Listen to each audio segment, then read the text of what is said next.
வேலூர் நாடாளுமன்ற தொகுதி திமுக வேட்பாளர் கதிர் ஆனந்த் டோல்கேட், சின்னலாபுரம், கஸ்பா உள்ளிட்ட பகுதிகளில் தீவிர பிரச்சாரம் மேற்கொண்டார். பின்னர் சங்கரன் பாளையம் பகுதிக்கு சென்றபோது கிரேனில் கொண்டு வரப்பட்ட பிரம்மாண்ட மாலையை கதிர் ஆனந்திற்கு சூட்டி திமுகவினர் வரவேற்றனர்.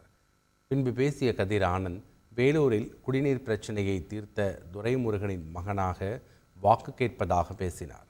மேலும் இந்தியா கூட்டணி ஆட்சிக்கு வந்தால் மத்திய அரசு வேலை வாய்ப்பிற்கான தேர்வுகள் தமிழ், ஆங்கிலத்தில் மட்டுமே நடத்தப்படும் என உறுதியளித்தார்.